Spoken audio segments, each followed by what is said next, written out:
네, 지난달 미국 LA에서 중요한 학술 행사가 열렸습니다. UCLA와 USC 이 두 대학에서 4월 20일부터 22일까지 열린 5.18 국제 학술 심포지움이 바로 그것입니다. 이 심포지움의 제목은 광주 After Two Decades, 즉 광주 20년 후라는 제목으로 열렸습니다. 이 토론 자리는 80년 당시 주한 미 대사를 지냈던 윌리엄 글라이스틴 씨가 참석해서 국내외 주요 언론의 관심을 집중시켰습니다. 글라이스틴은 이날 무엇을 털어놓았을까요? 그리고 그동안 광주 문제를 집요하게 추적해온 팀 샤록 기자가 참석해서 이 글라이스틴에게 집중적인 질문 공세를 퍼부었습니다. 대단히 궁금하고도 흥미로운 일이 아닐 수 없습니다. 이러한 주제를 가지고 오늘은 LA 심포지움에 직접 참석하고 돌아오신 전남대학교 정근식 교수님을 모시고 이야기를 나눠보도록 하겠습니다. 교수님 안녕하세요. 예, 안녕하십니까. 글라이스틴 전 주한 미 대사가 광주 항쟁과 관련해서 민간 행사에 등장한 것은 20년 만에 처음 있는 일 아닌가요? 예, 그동안 언론인들과의 몇 차례 인터뷰는 있었습니다만은 근래 처음으로 민간 학술 행사에 등장했습니다. 아마 은퇴가 그런 전기가 된 것 같습니다. 아, 그렇습니까? 이 자리는 이번 컨퍼런스에서는 상당히 글라이스틴이 중요한 발언도 했고 또 좀 곤혹스러운 그런 환경도 좀 있었고 그랬다는 이야기가 있었던데 어땠습니까? 예, 글라이스틴 대사로 볼 때는 굉장히 곤혹스러운 자리였을 것입니다. 네. 그러나 이제 은퇴 후에 이제 솔직하게 허심탄회하게 이야기할 것은 하겠다라고 하는 그런 결심을 했다고 그러지요. 네. 그래서 비교적 솔직하게 아주 할 수 있는 얘기는 전부 하는 것 같습니다. 아, 굉장히 중요한 자리가 되었겠군요. 그렇습니다. 그리고 거기에서 또 한 사람의 이슈가 됐던 사람이 팀 샤록 기자 아닙니까? 그렇죠. 한국군 제24단 병력의 광주 투입과 관련해서 미국 국무부 비밀 해제 문서를 특종 보도한 기자죠. 예, 1980년 당시부터 광주 문제에 관심이 많았고요. 특히 1989년 미 국무성에서 발간한 화이트 페이퍼에 대한 의구심, 그리고 1996년 미 국무성이 비밀 해제한 문서들에 대한 치밀한 검토를 통해서 광주 항쟁에서의 미국의 책임 문제를 끈질기게 추적한 그런 언론인입니다. 그렇죠. 우리한테 그런 측면에서 많이 알려져 있고 특히 광주 사람들에게는 그 이름이 좀 친숙한 편이죠. 그렇습니다.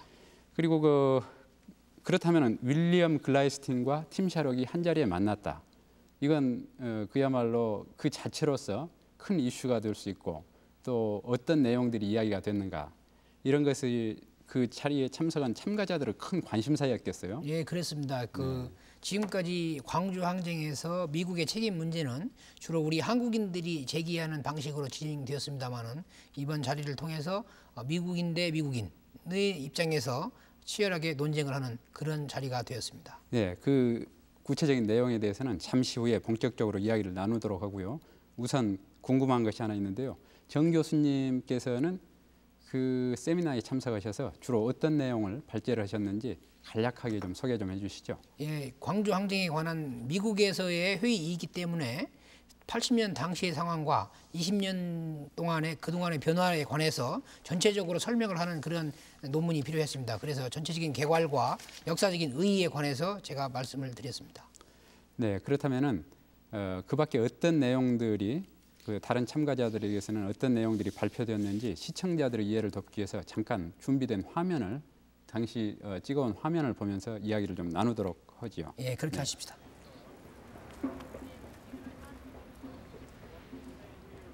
저기가 지금 어디죠?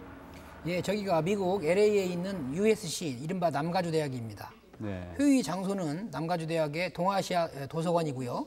지금 그 자리에서 지금 모여서 회의하는 광경이 나오고 있습니다. 네. 도서관이라 그런지 여러 가지 분위기가 차분한 느낌을 주고 있는 것 같네요. 예, 그 도서관에서 광주 항쟁 자료 전시도 하고요. 네. 지금 그 미국에 있는 그 학자들이 모여서 진지한 토론을 하고 있습니다. 네. 저기 정 교수님이 지금 발제를 하고 계시구만요. 예, 첫날 처음 발제로 제가 발표를 했습니다. 네. 그리고 저기에서는 주로 첫날은 어떤 내용들이 이야기가 됐습니까? 예, 제가 그 80년 당시의 광주를 어떻게 해석할 것인가, 그리고 80년 이후에 5월 운동이 어떤 의미가 있는가에 관해서 얘기를 했고요. 특히 광주 항쟁 정신을 충분히 우리가 이해하려고 하면 당시의 경험적인 그런 근거에 입각을 해서 이론화해야 한다라고 하는 얘기를 했고요. 그다음에 팀 샤록 기자가 자기의 입장을 발표를 했습니다. 네. 아마 저 참가자들도 상당히 진지하게 세션이 중간중간에 쉴 때도 진지한 대화들을 나누고 그런 것 같아요. 전체적으로 보면 아주 성실하고 진지하게 토론을 진행을 했습니다. 저기 린다 루이스 교수 아닌가요? 예, 80년 당시에 우리 광주에 있던 린다 루이스 교수입니다. 네. 굉장히 그 낯익은 얼굴들이 광주 문제와 관련해서 여기는 어디죠? 예, 여기가 둘째 날, 셋째 날 회의가 열렸던 UCLA의 교수회관입니다. 여기 광주와 관련된 비디오가 상영이 되고 있는 것 같은데 저것은 어떤 내용입니까? 예, 이번 발표 중에 모래시계와 꽃잎에 관한 분석이 있었습니다. 네. 그 화면이 지금 방영되고 있습니다. 네. 그건 어떤 분이 발제를 하셨죠? 그 보스턴 칼리지의 송민 교수하고요, 시카고 대학의 최경희 교수가 주로 시청각 자료를 이용해서 분석을 했습니다. 토론이 굉장히 활발하게 진행이 되는 것 같아요. 예, 아주 토론이 활발했습니다. 그 미국에 있는 학자들 그리고 러시아에서 온 학자들까지도 토론에 적극적으로 참여했습니다. 야외 리셉션이 열리고 있네요. 예, UCLA 대학 도서관에서 5.18 항쟁 자료 기증 기념 리셉션을 열고 있습니다. 저는 항쟁에 정동년 남구청장이시네요. 예, 5.18 당시에 김대중 내란음모 사건의 수괴로서 구속된 바 있었기 때문에 그런 맥락으로 초청이 되었습니다. 네. 저 통역하시는 분은 누구십니까? 예, 이번 학술 회의를 총 책임진 UCLA의 신기욱 교수입니다. 네. 여기 판소리 공연도 있었군요. 예, 리셉션이 끝난 이후에 우리 광주 명장 임진철씨께서 판소리 5월 광주를 지금 공연하고 있습니다. 네, 저 고수분은 어떤 분입니까? 예, 이 프로그램의 책임자였던 오창규 PD입니다. 네. 잠시 카메라를 놓고 지금 북을 치고 있습니다. 네. 저기 판소리를 들으면서 참가자들은 어떤 반응이 들이던가요? 예, 한국 참가자들은 물론 그 내용을 전부 이해하기 때문에 아주 감명이 깊었고요. 그 내용을 구체적인 내용을 이해 못하는 외국인들조차 그 여러 가지 소리와 몸짓으로 5월 광주에 처절했던 모습을 충분히 느끼고 있었습니다. 네, 아마 여기 화면에 보이는 장면만 해도 그런 느낌을 충분히 받을 수 있네요. 저렇게 눈시울을 적시는 분도 있고요. 예, 우리 한번 감상을 해볼까요?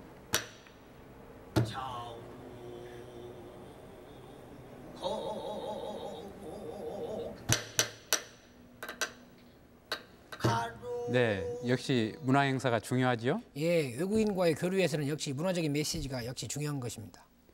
이번 행사, 이번 학술회의에서 중요한 쟁점은 광주 항쟁에 대한 미국 정부 책임 문제였겠군요. 예, 그렇습니다. 예, 그렇다면 본격적으로 그 주제에 대한 검토를 한번 해보도록 하죠. 팀 샤록 기자는 어떤 문제를 주요 쟁점으로 제기를 했습니까? 예, 지금까지 많은 문서가 공개되었습니다만은 아직도 여전히 핵심적인 자료들은 공개되지 않고 있다라고 하는 거. 이미 공개된 자료의 경우에도 미국 측에서 책임을 질 수 있는 부분이 굉장히 많다라고 하는 거. 네. 그래서 결과적으로는 미국이 광주 항쟁에 대해서 어느 정도의 사과가 필요하다라고 하는 거. 네. 이 세 가지 요점으로 정리될 수 있을 것입니다. 그러면 지금부터 팀 샤록 기자의 발표 내용을 직접 한번 보도록 하죠. 예, 그러시죠. 네. Responsibility for what happened. I can't see any other conclusion. I just want to look about in terms of what happened in Gwangju, or what led up to it, in terms of what the U.S. was doing at the time. I think it's important for us to look back at this time in the Cold War, which was the late 1970s. In rhetoric, this was the height of the Cold War. I think we can't forget that. And South Korea was very important. The South Korean military was a very important part of the U.S. force structure in Asia. And also economically, by this time, South Korea had become a big market for U.S. capital goods, nuclear power plants, airplanes, food, military technology, Korea didn't have trade surpluses with the United States until the 80s. We had our surpluses with them for years and years. And also by this time, the 1978, these U.S.-Japanese military guidelines, which of course always refer to Korea. In this kind of document, they said Korea was essential to Japan's security. And so for all these reasons in 1980, I think the United States, these were the interests that guided its policy, and it was not the interest of the Korean people in general. And here we are 20 years later with the alliance, the military relationship is virtually unchanged. It's certainly, to me, one of the most arrogant statements I've heard from the United States in a long time was when Secretary of Defense William Cohen was in Korea. He's actually done this twice in Korea, and he's declared that American troops will stay in Korea long after reunification. And I think to say this without consulting either people in North or South is the height of arrogance. Who are we to say that our troops are going to remain in Korea in a united country? You have to look back again at the 70s, and South Korea at the time was seen as a model kind of ally, a different kind of ally. And basically what all this meant was it was a subservient ally. And I think that this kind of thinking remained all the way through the 80s. Long after Gwangju, the United States would still, when Chun Doo-hwan came to Washington in 1985, he was just looked at with disdain by American officials and ridiculed by American officials. But he was our guy. He was, our guy to ridicule. And we Americans used pressure to open up the Korean market in the 1980s, very, very strong pressures.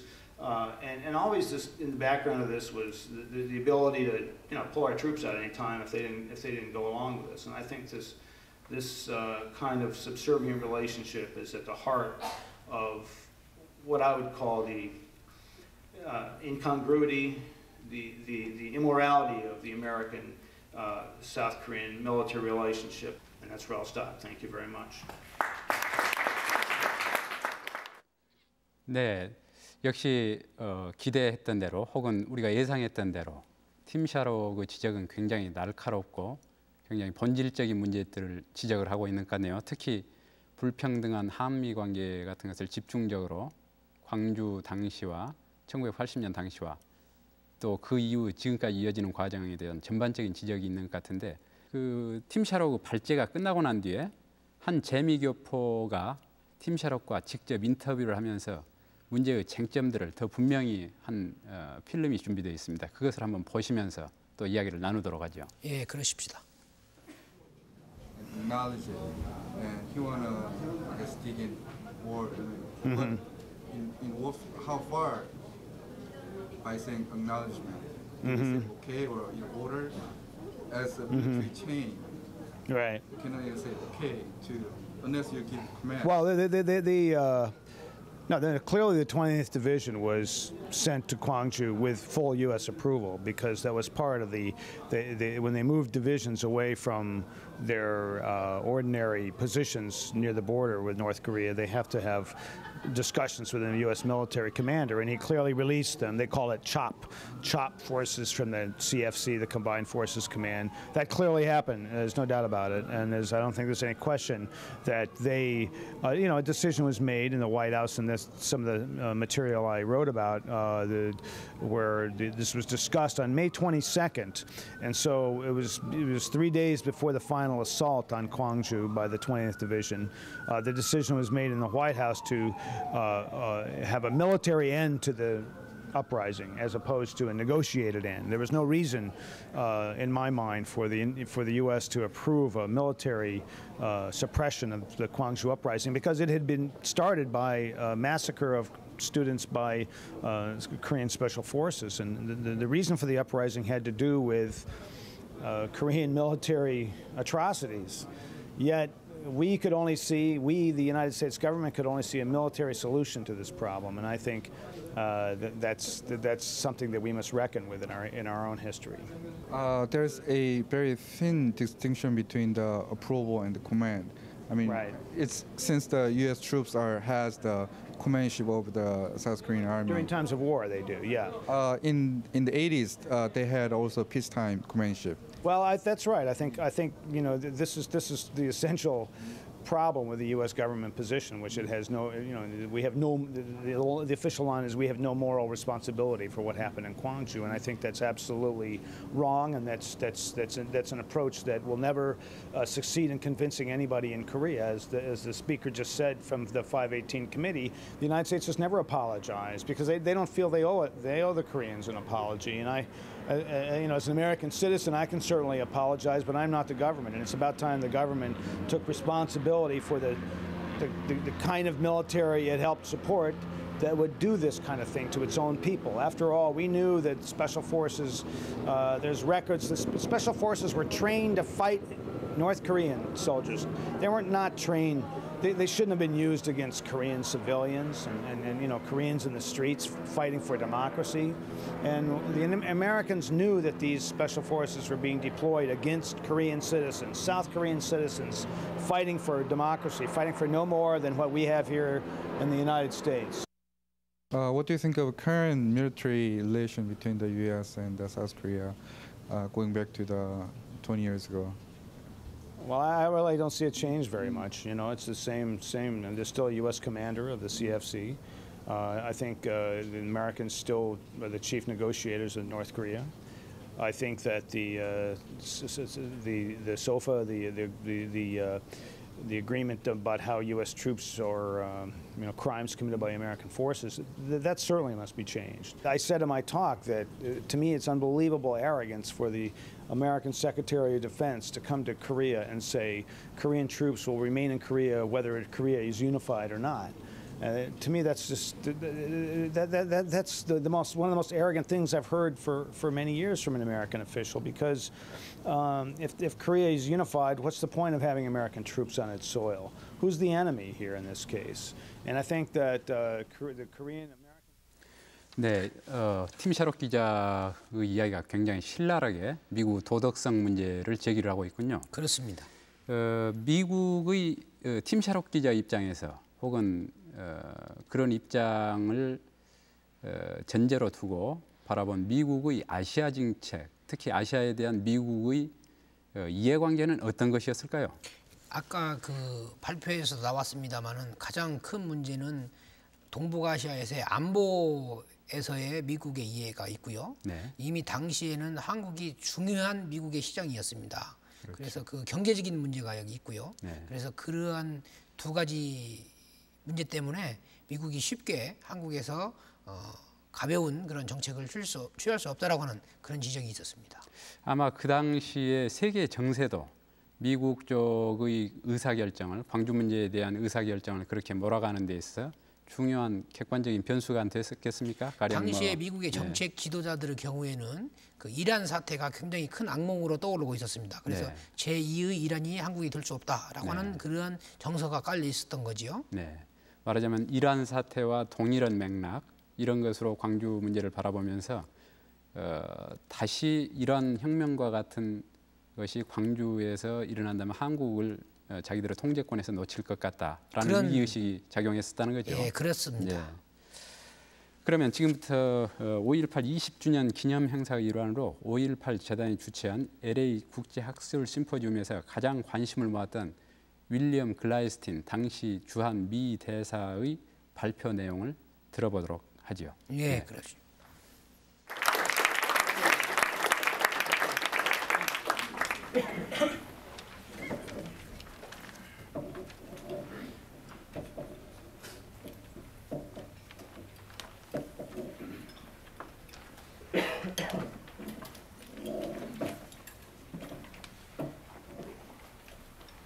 Good afternoon.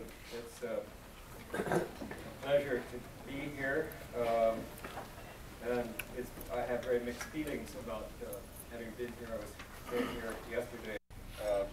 In general, I think I'm very honored to be here, and I think this is a very important forum. As the senior American official in Korea from 1978 to 1981, I personally witnessed and sometimes participated in the tense and dramatic developments surrounding President Park Chung-hee's assassination. Pictures of Reagan with his arm around Chun, which were quickly telegraphed or were transmitted back to Seoul. All of this, as though nothing had happened in Gwangju, had an enormous impact, I think, on the issue of anti-American feelings. They had the effect of confirming or seeding the sense of American complicity.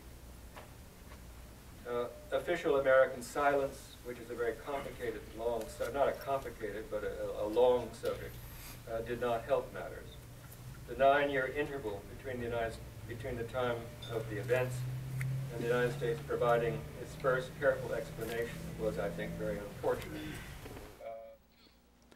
네, 글라이스틴 대사의 이야기 발표 내용을 보니까 이 광주 항쟁에 대한 원인을 보는 시각에서 상당히 일반적으로 알려져 있는 내용하고는 다른 내용이 좀 포함되어 있는 것 같아요. 예, 전체적으로 보면 김대중 체포나 지역 감정을 광주 항쟁의 발발 원인으로 파악하고 있습니다. 그것은 사실은 15일부터 16일까지의 대규모의 민주화에 대한 시위나 열망, 예. 그리고 항쟁 후에 항쟁이 발발하기 초기에 계엄군들의 잔인한 학살 이런 부분은 상대적으로 간과하고 있는 거지요. 네. 그리고 전체적으로 보면 전두환 그룹을 매우 싫어하는 것은 사실입니다. 네. 개인적으로 매우 싫어하지만 그럼에도 불구하고 현실적으로 변화하고 있는 권력 지형을 그대로 따라가는 네. 미국의 그 이해 문제 때문에 그걸 굳이 억제하려고 하지 않고 네. 변화되어 있으면 그걸 다시 따라가고 하는 그런 방식으로 미국의 정책이 결정됐다라고 하는 것을 그의 발표 속에서 알 수가 있습니다. 역시 그의 글라이스틴 자신의 입장이나 태도는 당시 미국을 대표하는 사람이었고 또 실제로 그런 식으로 의사가 결정이 되어갔기 때문에 대단히 중요한 측면을 보여주고 있는 것 아니겠습니까? 그렇습니다. 특히 그가 어떤 식으로 광주 문제의 발단 원인을 짚고 있는가 하는 것은 대단히 중요한 시사점을 주고 있고 굉장히 논란거리가 될 수 있겠다 싶은 생각이 듭니다. 예, 광주 항쟁의 원인을 바라보는 관점은 곧바로 광주 항쟁의 적절한 해결책이 무엇이었는가에 대한 상이한 입장을 대표하는 것입니다. 네. 전반적으로 보면 사태는 불행하지만 일단 질서를 찾고 보자라고 하는 방식으로 접근을 했습니다. 맞습니다. 예, 그래서 네. 무력 진압을 갖다가 인정하게 된 거지요. 네. 그러면은 글라이스틴 대사의 그러한 내용이 발표됐을 때 그 참가자들의 반응은 어떻던가요? 의외로 아주 많은 질문이 있었습니다. 전체적으로 보면 질문들이 글라이스틴 대사의 입장을 동조하거나 이해한다기보다는 네. 거기에 대한 비판적인 논조가 아주 많았고요. 네. 너무 많은 분들이 질문을 하고 싶어 해서 네. 제대로 소화를 못할 지경이었습니다. 아, 그렇군요. 역시 가장 저희들한테 관심을 끄는 것은 팀 샤롯 기자가 이 부분에 대해서 어떻게 반응을 했을까 하는 것도 굉장히 궁금한데 이 발표문이라는 건 항상 공식적이지 않습니까? 그렇죠. 이 발표가 끝난 이후에 팀 샤롯 기자가 상당히 벼르고 있었을 것 같은데 그 내용을 좀 한번 화면을 보면서 잠깐 살펴보도록 하겠습니다.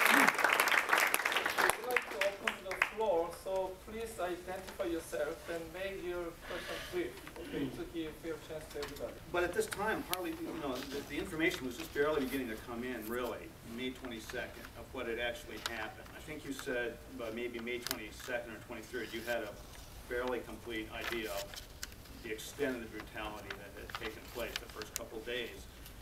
Yet on May 22nd in Washington, D.C., the decision was made to settle this militarily.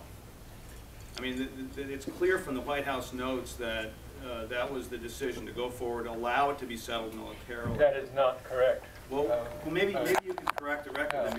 You tend to do this, and I don't think we should take up other people's time. No, but I'm just reading from I didn't read the White House. All right, okay. Because maybe I should have brought the cable with me, but or the copy of this with me. But clearly, a decision was made early on to have a military resolution to the conflict. Maybe you could clear. I would just like to. I mean, I think let me just say it one more time. You have said it several times over the period of the conference.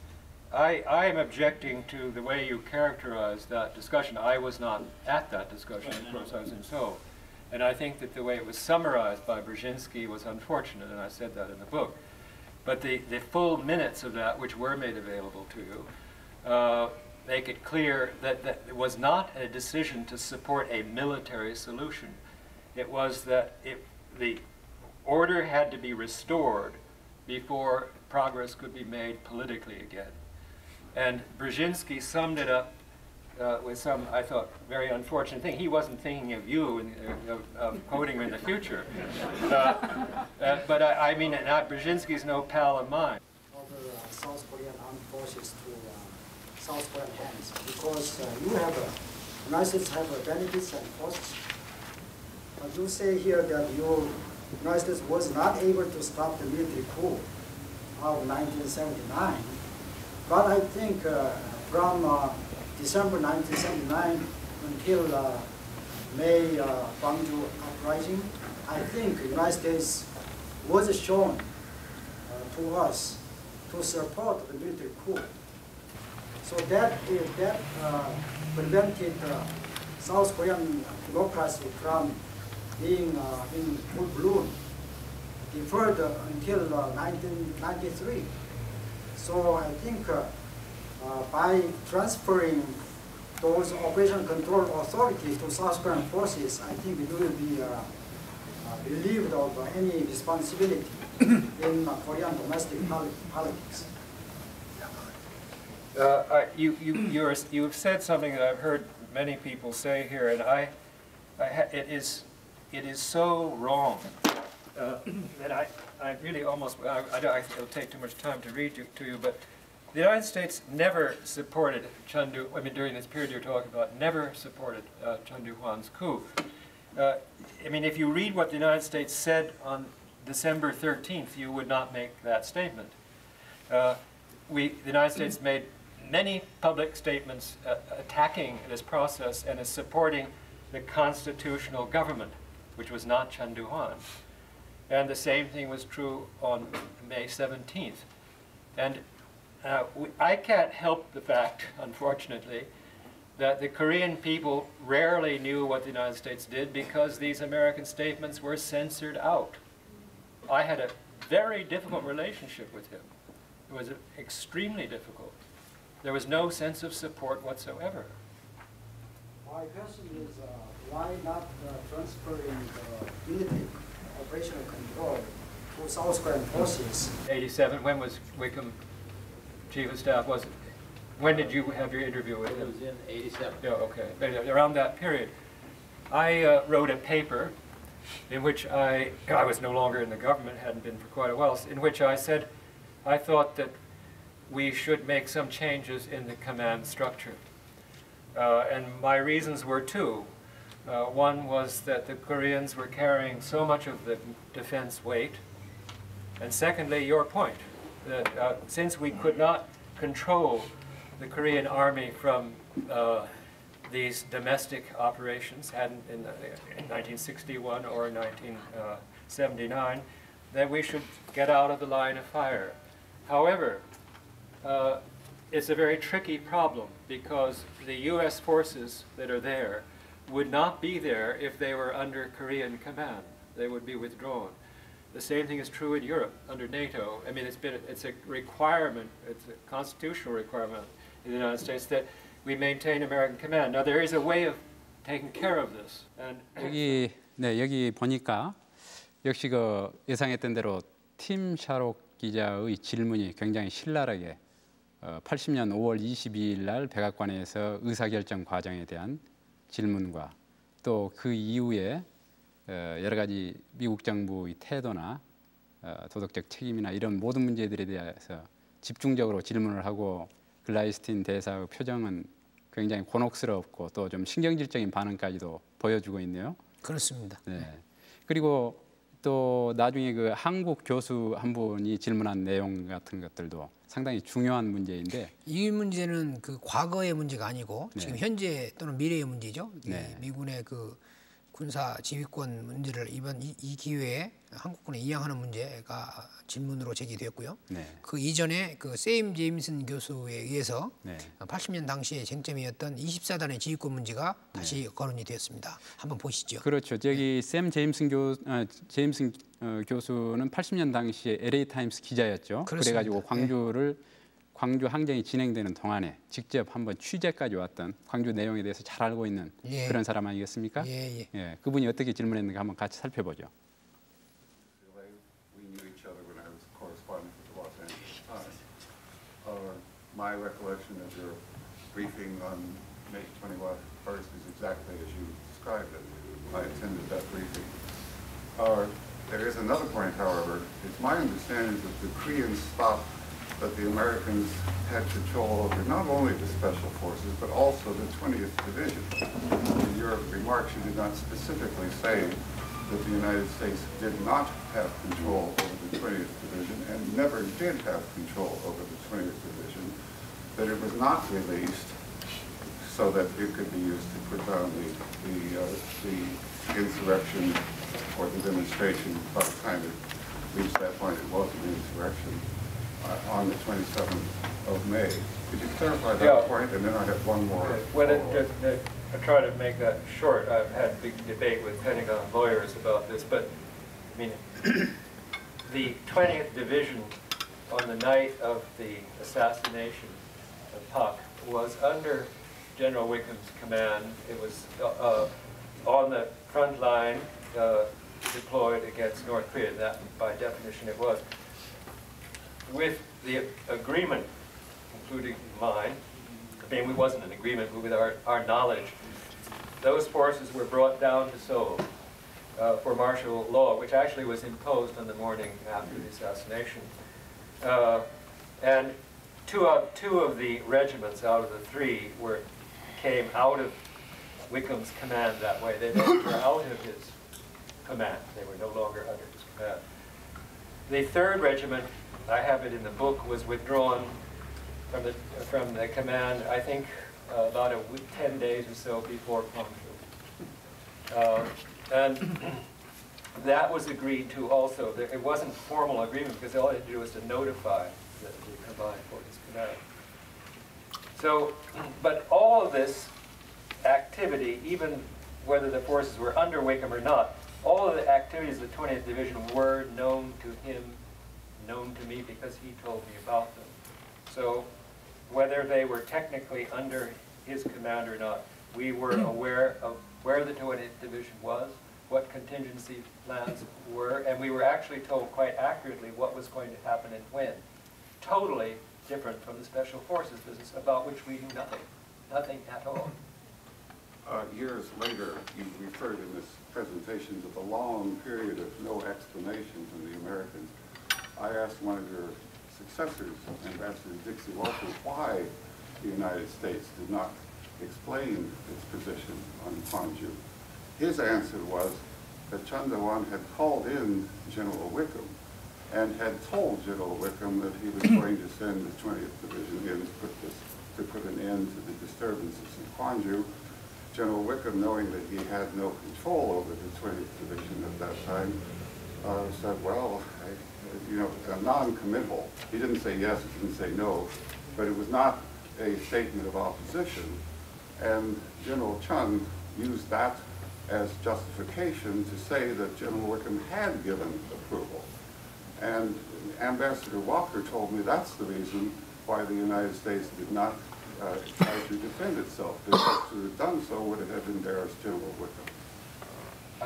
I remember you wrote more or less that in your account, and I was going to once brace my successor with asking him for an explanation of those remarks. All I can say is that if he said those things, he was grossly misinformed and very misleading.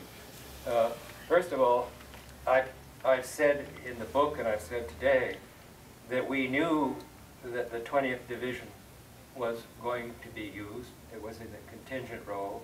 We knew that it was going in, and we basically rode along with that because it was being put forward as the step necessary to restore control, and that was what actually happened. Technically, the Koreans did not have to tell us that. I mean, they had the right to do that. We didn't have the right to say no. It had nothing to do with Chun Do-hwan. That story is apocryphal, and I think actually it's more than that. It's fallacious. I stayed away from Korea after I left in 1981 for 2 years in order not to get in the way of my successor. I went back for the first time, therefore, in 1983, and I was very bothered by the degree of what I thought was ignorance about the American role. I went back again in 1984, and with the embassy's approval, in fact, facilitation, I went on a speaking tour in Korea. In Seoul, I did not go to Gwangju, but I went to Busan, I went many places. And I spent several days talking. Everything that's in the book, I said. All these things I said. So there was some reportage of it in the English language press, very minimal.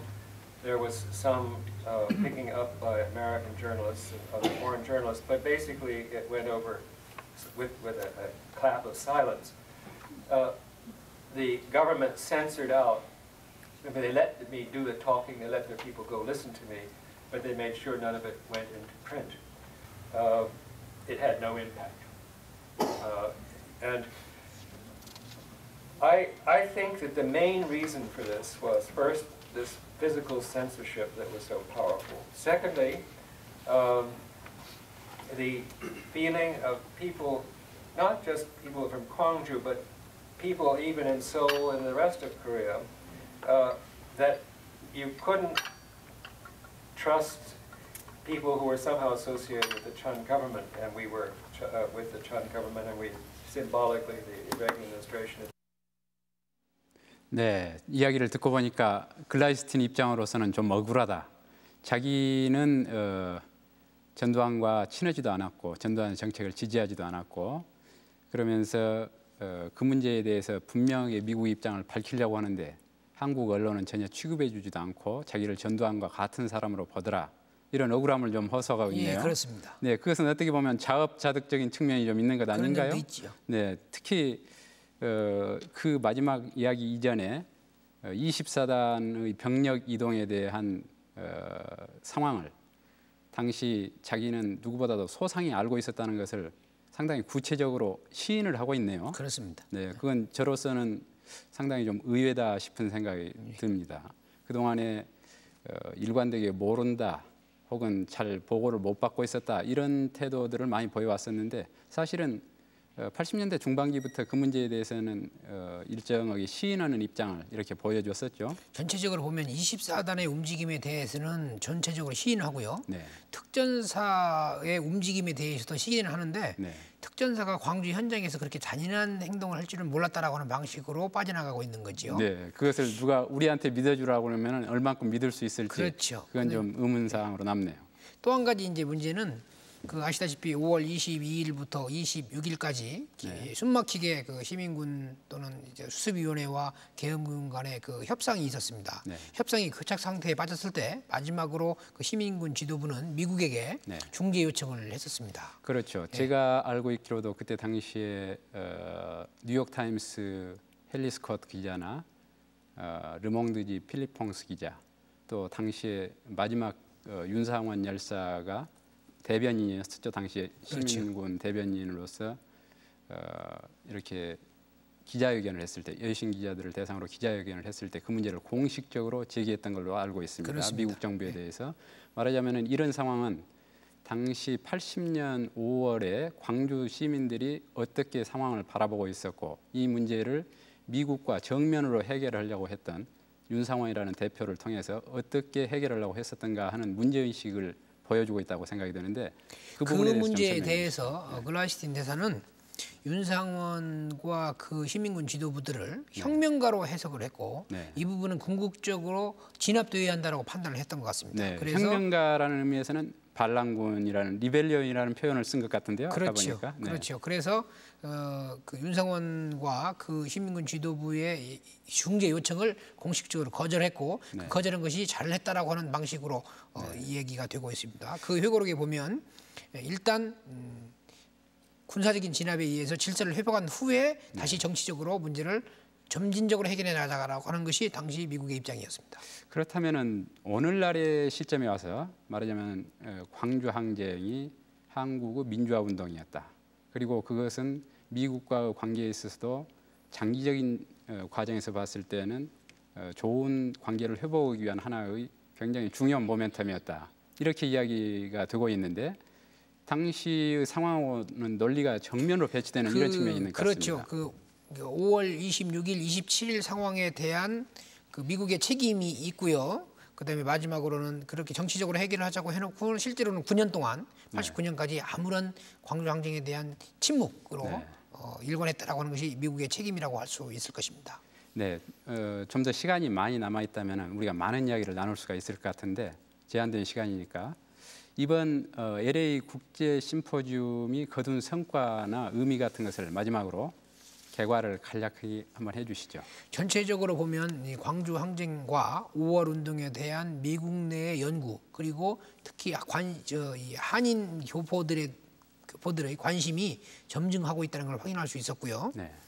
다시 우리 집중적으로 살펴봤지만 5.18 항쟁에 대한 미국의 책임 문제가 다시 제기되었고 저 생각으로는 80년 당시의 책임 문제뿐만 아니라 21세기에 보다 더 건전하고 바람직스러운 한미 관계를 위해서 어느 정도의 그 미국의 그 공식적인 사과가 필요하다라고 하는 그런 인식이 점점 커지고 있다라고 하는 것을 느낄 수가 있었습니다. 네, 그렇습니다.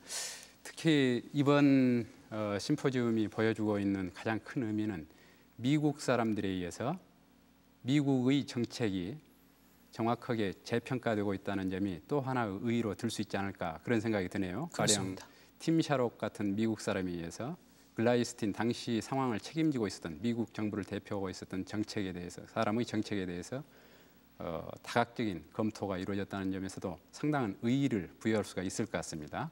네. 광주 사태는 인권 문제가 아니다.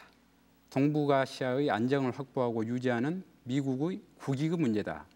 이런 식으로 미국의 고위 관리가 이야기했던 것을 저는 기억을 하고 있습니다. 그렇습니다. 바로 그런 측면에서 오늘 글라이스틴 대사의 이야기를 듣다 보니까 다시 한번 그런 측면이 상기가 되고 있습니다.